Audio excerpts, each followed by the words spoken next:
eso es demasiado para que yo lo reciba. Y Alejandro se irguió y dijo, pero no es demasiado para mí el darlo. Dios es el que da el don. Por eso, no se acerque con una humildad falsa diciendo que usted no tiene ningún don particular. En los tribunales de Cristo, usted dará cuentas de lo que hizo con su don espiritual y su mayordomía de ese don espiritual. Así que usted necesita descubrir su don espiritual y hoy vamos a estar hablando acerca de cómo descubrir su don. Veamos en primer lugar la presentación de sacrificio. Todo empieza con la presentación de un sacrificio. Por favor, mire Romanos 12, versículo 1. Así que, hermanos, os ruego por las misericordias de Dios, que presentéis vuestros cuerpos en sacrificio vivo, santo, agradable a Dios, que es vuestro culto racional. Subraye las palabras presentéis y sacrificio, y entonces entenderá por qué hablo de la presentación de un sacrificio. Pablo escribió bajo la inspiración divina y empieza diciendo, os ruego. Usted sabe lo que significa rogarle a alguien. Significa suplicarle. Y puesto que Pablo escribió por Dios mismo, casi es como si Dios estuviera de rodillas delante de nosotros, rogándonos. Esta es la oración de Dios hacia nosotros. Cuando oramos a Dios y le decimos, Señor, te ruego, Señor, por favor. Bien, si no oímos la oración de Dios hacia nosotros, ¿por qué Dios debe oír nuestra oración a Él? Nuestro Señor está diciendo, os ruego que presentéis vuestros cuerpos en sacrificio vivo. ¿Por qué? En base a las misericordias de Dios. Él es bueno siempre, ¿verdad? Oh, gracias a Dios por sus misericordias. Cuando éramos rebeldes y estábamos bajo maldición e íbamos rumbo al infierno, cuando estábamos en oscuridad y no entendíamos, Él por su misericordia nos buscó, nos salvó, nos guarda, nos satisface, somos suyos, nos compró con su sangre. Escúcheme cuidadosamente. La consagración no es dar a Dios algo. La consagración es quitar sus manos de lo que ya le pertenece a Dios. Usted no es su dueño, usted sencillamente quita sus manos de éste. Usted no puede decir, es mi vida, no lo es. Usted no es su dueño. Fue comprado con un precio y debemos ser un sacrificio vivo. ¿Qué significa que debemos ser un sacrificio vivo?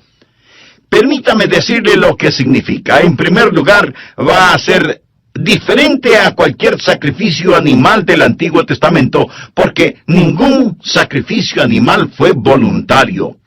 Usted se ofrece, se presenta. ¿Lo ha hecho alguna vez? Simplemente ha dicho, heme aquí, Señor, me presento a ti, soy un voluntario. Todo lo que tengo es tuyo.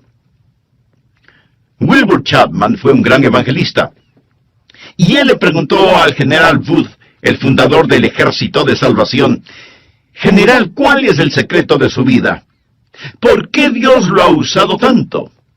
El general Wood pasó su mano por sus blancos cabellos, pensó por un momento y luego contestó, Dios tiene todo de mí. Ha habido hombres más inteligentes, enormes oportunidades, pero yo desde el día que tuve la visión de lo que Dios podía hacer por la pobre y antigua ciudad de Londres, determiné en mi mente que Dios poseería todo de mí, de William Booth. Permítame preguntarle, ¿alguna vez le ha dicho eso a Dios? Dios, aquí estoy. Puedes tener todo lo que soy. Me presento voluntariamente como un sacrificio, sabiendo que eso significa que soy desechable. Todos mis planes y metas, así como las llamadas posesiones, los sacrifico, Señor, a tu sangre. ¿Esto no le parece extraño a usted? Bueno, lo es para la gente moderna. Queremos tomar nuestro cristianismo y fijarlo a nuestra vida regular. Queremos defender nuestra vida, nuestros derechos. permítame decirle lo que le sucedía a un sacrificio en el Antiguo Testamento. Era degollado. Por lo tanto, no más planes propios. Se lo ponía en el altar, y toda vez que era un sacrificio de sangre, había la tendencia de que el sacrificio se resbalara del altar, por lo que usaban 2 ganchos llamados ganchos de carne. ¿Sabe usted qué es lo que le sujeta al altar? ¿Tiene usted la tendencia de resbalarse del altar? Bueno, yo la tengo. Hay 2 ganchos que lo mantendrán en el altar: disciplina y devoción. Y para pertenecer al Señor Jesucristo, eso es lo que debe hacer, presentarse como sacrificio vivo. Pero la mayoría de nosotros no queremos usar esos ganchos, disciplina y devoción, que nos mantendrán en el altar del sacrificio. ¿Sabe lo que el creyente promedio dirá al respecto? Yo no quiero estar obligado a nada. Me uniría a la iglesia, pero no quiero estar obligado a nada. Puedo prometer una ofrenda de amor, pero no quiero estar obligado. Quiero ser libre. No, mi amigo. Esto no es un sacrificio. ¿Y qué es lo que le pasaba al sacrificio en el Antiguo Testamento? Era consumido, era quemado. ¿Sabía que usted nunca adorará a Dios verdaderamente hasta que sea consumido? ¿Alguna vez ha sido consumido por el fuego santo de Dios? Eso es lo que Pablo está diciendo. Pero algunos de ustedes objetarán diciendo: un momento, pastor, por favor. Yo no quiero hacer todo eso. Solo quiero que me diga cuál es mi maravilloso don espiritual. Bueno, Pablo se lo va a decir. Pero verá, mi amigo, primero debe haber una presentación sacrificial, o sea, la presentación de usted mismo. Usted dice: Pastor Rogers, si yo hiciera eso, ¿quién sabe lo que Dios quisiera que yo haga? Suponga que usted tiene un hijo, jovencito, y suponga que un día su joven hijo viene y le dice: papá, he estado pensando, tú eres tan sabio, amoroso y bondadoso, y tienes tanta experiencia. Por eso, me parece que lo mejor que puedo hacer es pedirte consejo. Y lo que tú me digas que debo hacer, eso es lo que haré. Y lo haré de todo corazón. Dime qué quieres que haga, dónde quieres que vaya, qué deseas que estudie, quiénes quieres que sean mis amigos. Lo que me digas, lo haré. Y usted piensa: mi hijo debe tener calentura.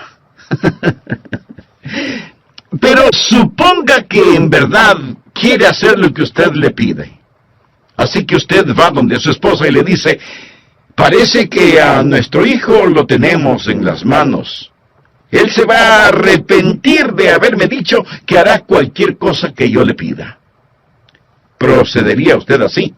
Creo que no. Lo más probable es que si usted estuvo pensando en regalarle un carrito, aunque sea usado, lo que su hijo le manifestó inclinará un poco más aceleradamente la balanza. ¿No te parece? Es la manera que él tiene de decirle: papá, yo sé que me amas.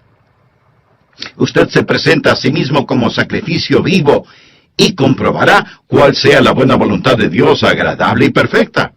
No tenga miedo de entregarse a Él, ni de decir: heme aquí, Señor, me entrego totalmente a ti. Ese es el primer principio, la presentación de un sacrificio.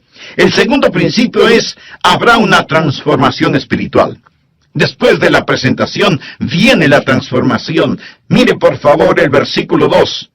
No os conforméis, es decir, no se dejen amoldar a este siglo, sino transformaos por medio de la renovación de vuestro entendimiento, para que comprobéis cuál sea la buena voluntad de Dios, agradable y perfecta. Una transformación. La palabra transformación aquí es una traducción de la palabra griega metamorfo. ¿Qué palabra le recuerda? Metamorfosis. Y esta es la transformación. Usted pasará por una metamorfosis. Como una oruga entra en un capullo y pasa por una metamorfosis, y ese feo gusano que entra en ese capullo sale como hermosa y gloriosa mariposa. ¿Por qué? Porque ha pasado por una metamorfosis que literalmente significa un cambio de forma. Y cuando usted se presenta de esa manera a Dios, amigo, usted va a tener una metamorfosis. La palabra describe literalmente lo que pasa cuando la naturaleza interna sale a la superficie. ¿Cuál es la naturaleza interna de esa oruga? Es una mariposa.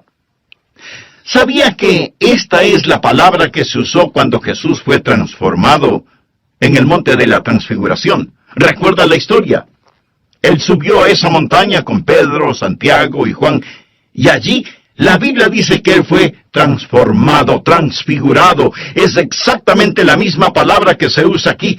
Por ello, se le llama el monte de la transfiguración. Jesús pasó por una metamorfosis. ¿Recuerdan lo que dije que es una metamorfosis? Es cuando la naturaleza interna sale a la superficie. ¿Cuál es la naturaleza interna de Jesús? Gloria. Cuando Él pasó la metamorfosis, su gloria salió a la superficie. Su rostro resplandecía como el sol de mediodía. Su vestidura era blanca como la nieve. El fulgor del Señor Jesucristo estaba allí siempre, pero lo que estaba en la naturaleza interna pasó por una metamorfosis. Y la naturaleza interna salió a la superficie como la naturaleza interna de una oruga, una mariposa. La naturaleza interna de Jesús es gloria. Una pregunta. ¿Cuál es su naturaleza interna si es algo? Jesús. Jesús. Él es su naturaleza interna. Y cuando usted se presenta a Él como un sacrificio vivo, una transformación espiritual toma lugar. El Jesús que es residente en usted se convierte en el Jesús presidente en usted. El Jesús escondido en usted es el Jesús revelado en usted. Y hay un cambio divino y usted no es moldeado por este mundo. Y este mundo que camuflaría, borraría y escondería su naturaleza interna, esos grilletes se rompen. Y Jesucristo sale de usted. Y usted tiene un cambio divino que le da la mente de Cristo. Se renueva en el espíritu de su mente. Usted nunca entenderá realmente su don espiritual sin la mente de Cristo, sin una mente renovada. Y si usted está intentando descubrir su don espiritual sin presentarse voluntariamente como sacrificio, con razón que no sabe cuál es su don espiritual. ¿Sabe por qué usted no sabe cuál es su don espiritual? Porque su mente no está renovada. Pero cuando usted se presenta a Él como un sacrificio, habrá una transformación espiritual y usted comprobará cuál sea la buena voluntad de Dios, agradable y perfecta. No le tema a la voluntad de Dios. Ese es el lugar más alto, más feliz y más santo para usted. El tercer principio es, habrá tiempo para una sobria consideración. Leamos Romanos 12:3. Digo pues por la gracia que me es dada. Recuerda lo que es la palabra gracia. Es caris. El apóstol está diciendo, por el carisma que he recibido, a cada cual que está entre vosotros, que no tenga más alto concepto de sí que el que debe tener. Subraye la palabra tener. Sino que piense de sí con cordura, conforme a la medida de fe que Dios repartió a cada uno. Note el énfasis de Pablo en las palabras tener y pensar. No estamos hablando de que Él, Jesús, va a renovar nuestra mente. Bien. ¿Qué es lo que usted haría con una mente renovada? Puedo sugerirle que piense. Tal vez algunos de ustedes crean que es erróneo el pensar. Piensa que cuando usted se volvió un creyente, puso su mente en neutro, y que debe vivir solo con estremecimientos espirituales. ¡No! Dios renueva su mente para que usted pueda pensar con esa mente renovada. Hablamos de descubrir su don espiritual y usted debe pensar. Ahora, ¿cómo o qué piensa de usted mismo? Quiero que haga un inventario de usted mismo. Olvídese por un momento de mí y solo piense en usted. ¿Cómo debe pensar? Bueno, miremos la respuesta en el versículo 3. Que no tenga más alto concepto de sí que el que debe tener. Eso, mi amigo, en simple español quiere decir que no debe presumir de tener un don espiritual que no lo tiene. Escuchamos a algunas personas decir, oh, usted puede hacer cualquier cosa que piensa que puede alcanzar. Hay una palabra muy castiza para describir eso. Tonterías. Eso es pura necedad. Les dicen a los jóvenes, cualquier cosa que quieran hacer, la pueden hacer. Muy bien. Veamos quién puede tomar el lugar de Michael Jordan, el más grande atleta que ha existido en el básquetbol. ¿Quién puede rivalizar con él solo pensándolo? No. Usted no podrá hacerlo porque no tiene ni la habilidad ni la contextura física para hacerlo. Michael Jordan nació para jugar básquetbol. Pero así como él tiene talento natural y habilidad física para el juego, usted tiene talentos y habilidades sobrenaturales. Pero lo que necesita hacer es no pensar acerca de usted mismo con un más alto concepto del que debe tener. No hay que tener una falsa humildad. Miremos nuevamente Romanos 12:3. Que no tenga más alto concepto de sí que el que debe tener, sino que piense de sí con cordura. La palabra cordura es una palabra interesante. Proviene de dos palabras griegas que significan ahorro y mente. Pensar con cordura. Decir, soy lo que soy por la gracia de Dios. Así que no vaya por ahí diciendo que usted no tiene ningún don espiritual. Eso no es más que una falsa humildad. Y una falsa humildad es tan mala como el pecado de la exageración. El decir que usted tiene un don espiritual no es malo, pero el decir que no lo tiene es rebelión. Tiene que pensar con cordura, o sea, tiene que pensar honestamente acerca de lo que tiene. El negar el regalo de la gracia no es humildad, es incredulidad y rebelión. Pensar de nosotros mismos con cordura, sin pecaminosa exageración ni falsa humildad. Mírese usted mismo. Haga un inventario de usted mismo. Pero pastor, eso suena complicado. ¿Podría ayudarme un poquito? Deme alguna guía de cómo pensar. Bien, en el próximo programa de esta serie le daré a conocer varios principios que le ayudarán mucho en este asunto de descubrir su don o dones espirituales. Antes de finalizar, quiero decirle que si usted hizo un inventario honesto de usted mismo, seguramente descubrió no solo que no está utilizando sus dones, sino que no tiene una relación personal con el dador de esos dones. Y para activar esos dones espirituales, usted necesita estar conectado a la fuente de poder. Si ese es su deseo, le invito a orar de la siguiente manera. Amado Dios, sé que he estado viviendo una religiosidad que no ha cambiado mi manera negativa de vivir. Me reconozco pecador delante de ti y vengo a implorar tu misericordia, tu perdón, tu gracia.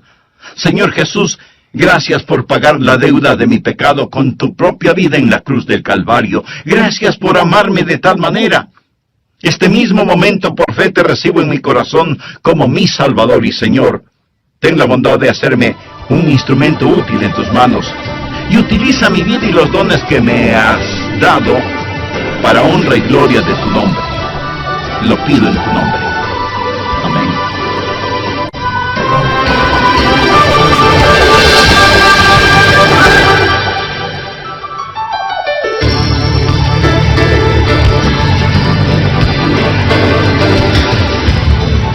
Suponga que su hijo tiene una extraordinaria habilidad para la escultura, pero usted lo presiona para que sea un abogado. Si llega a serlo, será un pésimo abogado, cuando pudo haber sido un brillante escultor. Y habrá enojo en su hijo porque usted no le dejó ser escultor, y en usted porque se avergonzará de tener un hijo que es mal abogado. Los ejemplos abundan en las familias y aunque usted no lo crea, en las iglesias. En vez de dejar que las personas hagan aquello para lo cual Dios las ha equipado y les ha dado un don, tratamos de frenarlas en las áreas en las cuales sobresalen y las inflamos en áreas para las cuales no tienen ningún don.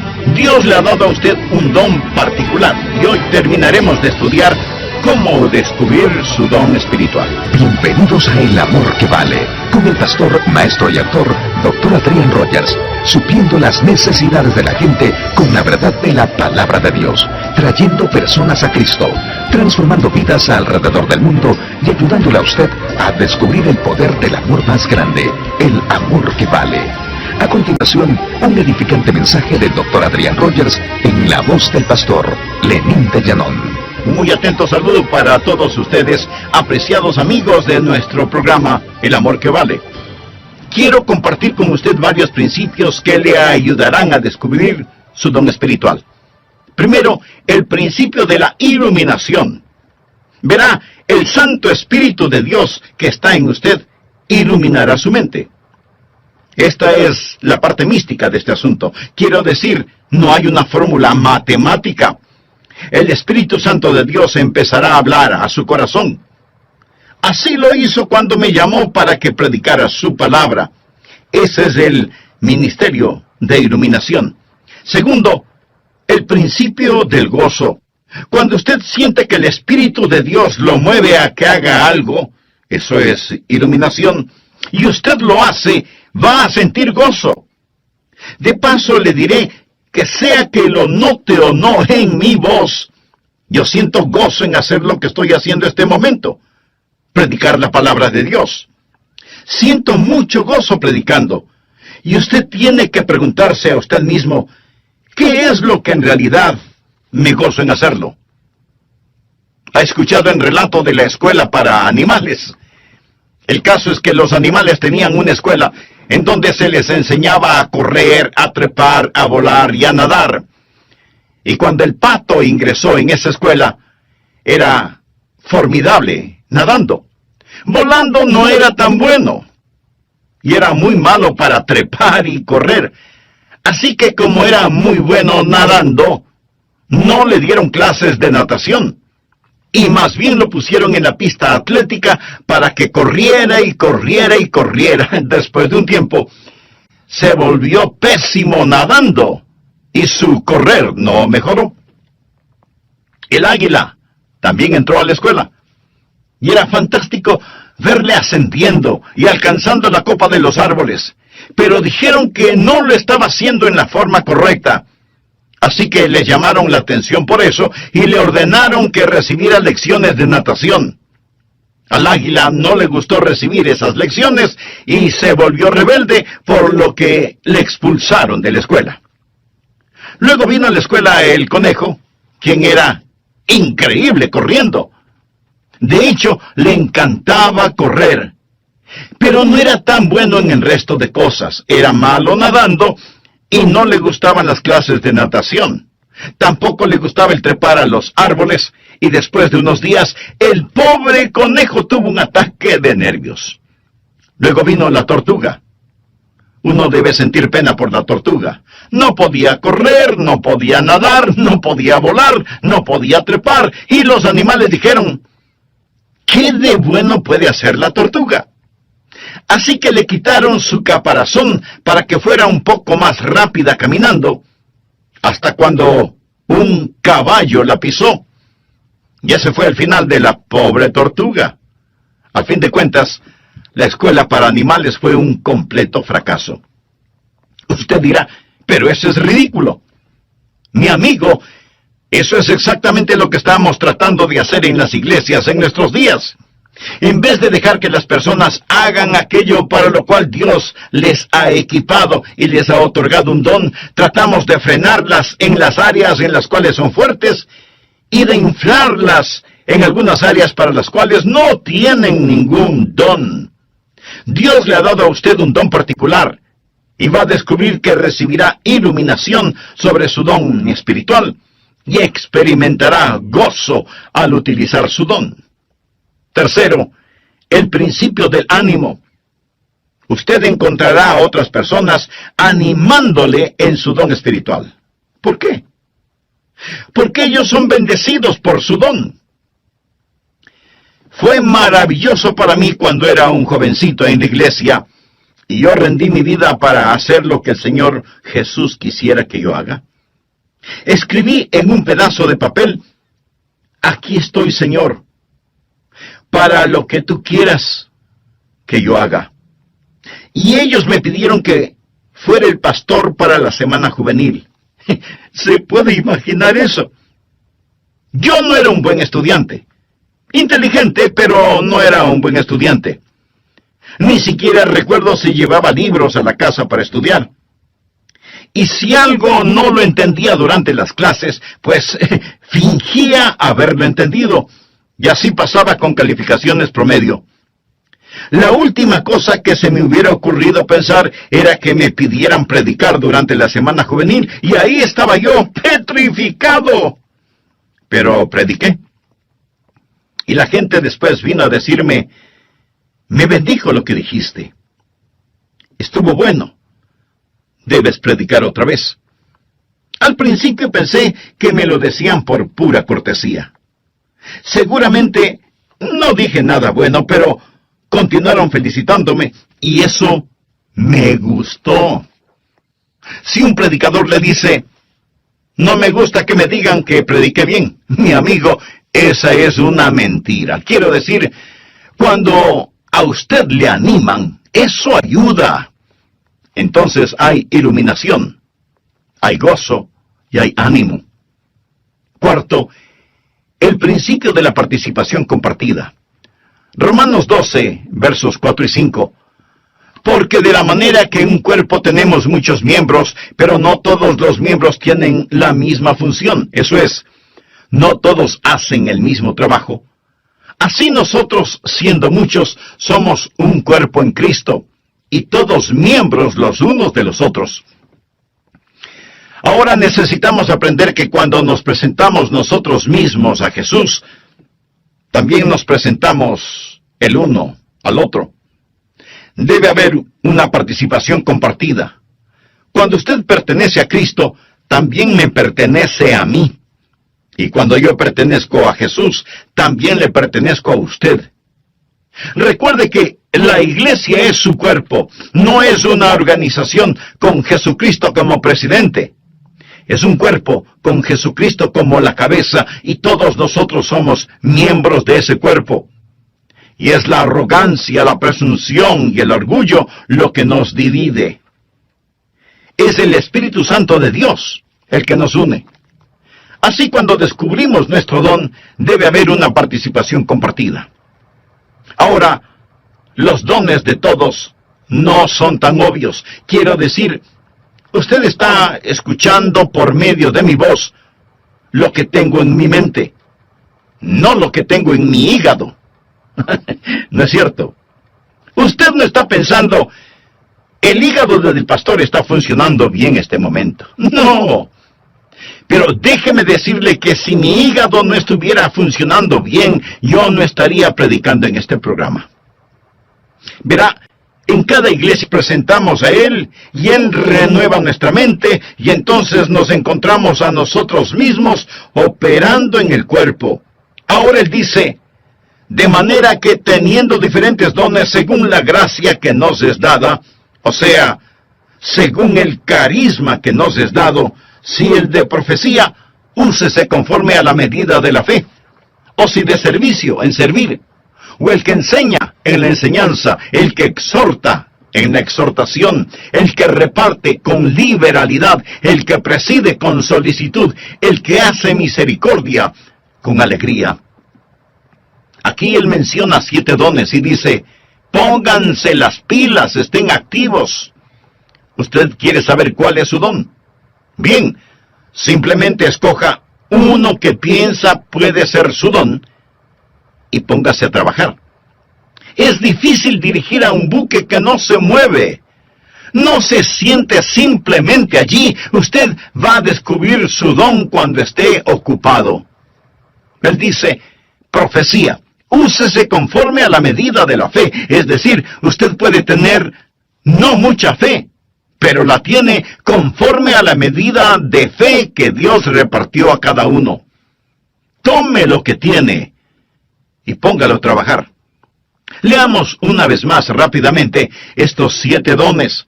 Veamos si puede detectar el suyo. 7 dones aquí mismo.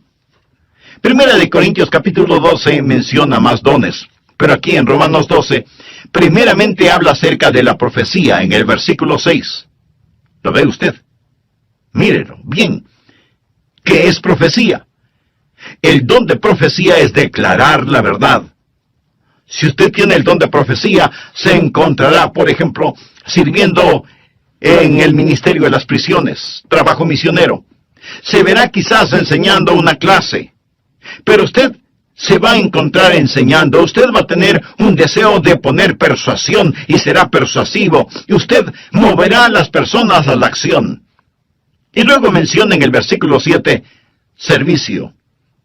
Esa es otra palabra para el ministerio. Y usted va a encontrarse, si ese es su don, haciendo lo que tantas personas hacen tras bambalinas en las iglesias. Y eso es satisfacer necesidades espirituales de una manera práctica. Es trabajo dentro de la iglesia, en actividades de acuerdo al don que tiene. Ayer asistí a un programa de actividades. 2 de mis nietos estaban jugando baloncesto. Allí se fue todo el día sábado. Pero fui a estos juegos de baloncesto y me bendijo tanto ver a esos entrenadores allí, ver a esas personas que trabajan para que estos niños desarrollen carácter. La escuela dominical es el aula, el programa de actividades es el laboratorio donde pone la enseñanza en práctica, y qué cosa tan maravillosa es cuando cada uno cumple con su don de servicio. Y luego menciona el don de enseñar. Mire el versículo 7. Si usted tiene este don, deseará clarificar la verdad. Es decir, usted tendrá un deseo de investigar las cosas y validar la verdad que es presentada. Y tendrá una mente interrogatoria y será usado en la escuela dominical y será usado en las organizaciones misioneras, en estudios bíblicos en los hogares, escuelas vacacionales y así por el estilo. Y después menciona la exhortación, en el versículo 8. ¿Qué es exhortación? Es el deseo de estimular a las personas en su fe, para exhortarlas a amar mejor a Jesús. Y si usted tiene ese don, va a disfrutar la consejería personal. Usted quizás va a estar en el ministerio de música, o quizás en visitación, buscando a los que están perdidos o descarriados, ganando almas. El ministerio de motivación. Eso es exhortación. Y luego menciona repartir o dar. A todos se nos manda dar, pero algunas personas tienen el don de dar. ¿Y qué es eso? Es la motivación de encomendar a otros los recursos personales para que la obra de Dios pueda continuar. Sabe tomar decisiones buenas para satisfacer necesidades inmediatas. Usted tiene cuidado al dar, pero está deseoso de dar y tiene la habilidad de acumular y dispersar los recursos. Y hay personas en nuestras iglesias que tienen el don de dar. Y doy gracias a Dios por eso. Y continúa en el versículo 8 con presidir. Quizá ese sea su don. Es el de motivar, no el de mandar. Es coordinar las cosas y ayudar a las personas a ver todo el panorama y moverlos hacia esa visión. Coordinar las actividades de otros para una meta común, para la gloria de Dios. Y ese es el don de presidir, dirigir, ponerse de pie ante otros. Una persona que tiene este don también tiene el don de visión. Él ve hacia donde debemos ir y empieza a llevar y a motivar a las personas hacia eso. Luego tenemos el don de misericordia. Quizá ese sea su don. ¿O cuán necesario es ese don? Mire el versículo 8. ¿Cuál es el don de misericordia? Usted se identifica con las personas y consuela a los que están en dolor. Ahora llegamos a la última cosa. Después de haber una actividad donde usted realmente se ha ocupado, va a darse cuenta que todo empezará a calzar. Por favor, regresemos al versículo 2. No os conforméis a este siglo, sino transformaos por medio de la renovación de vuestro entendimiento, para que comprobéis cuál sea la buena voluntad de Dios, agradable y perfecta. Habrá la confirmación evidente. Usted comprobará cuál sea la voluntad de Dios, agradable y perfecta. Lo comprobará en su propio corazón. Tendrá esa confirmación y usted dirá, ese es mi don.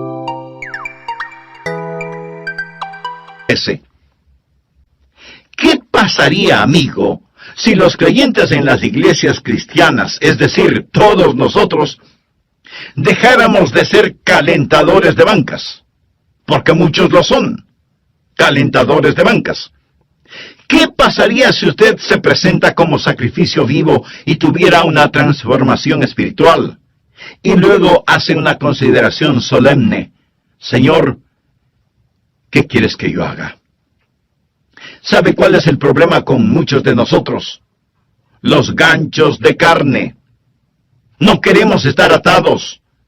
Usted dice, bueno, deje que otro lo haga. Cuando estuve en Londres fui a ver las joyas de la corona.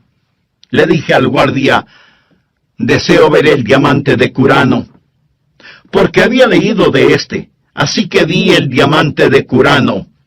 Este diamante es de 186 quilates.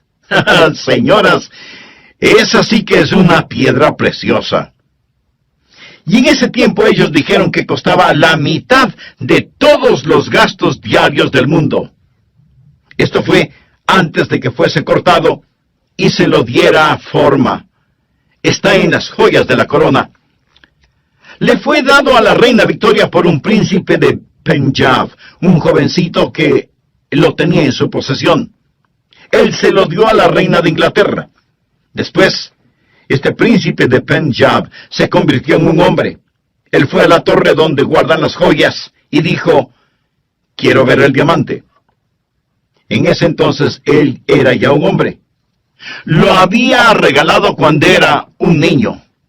Ellos se preguntaron, ¿qué querrá? ¿Querrá que se lo devuelvan? ¿Va a pedir que se lo regresen? Y sacaron ese diamante porque él fue el que lo obsequió. Él dijo, podrían ponerlo en mis manos. Y ellos pensaron, oh no, pero lo pusieron en sus manos. Y entonces él se volvió y dijo,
a la reina que estaba allí, cuando era un niño le di esto, pero tenía la mente de un niño. No entendía completamente todo lo que estaba haciendo. Ahora, como un hombre, entendiendo más el valor total de este diamante, una vez más quiero regalárselo. Cuando oí eso, dije, Señor, tú sabes, cuando era un niño, di mi corazón a Jesús. Y ahora soy un hombre. Yo no entendía todo lo que estaba haciendo, mas fue de corazón. Pero una vez más, quiero darte mi vida.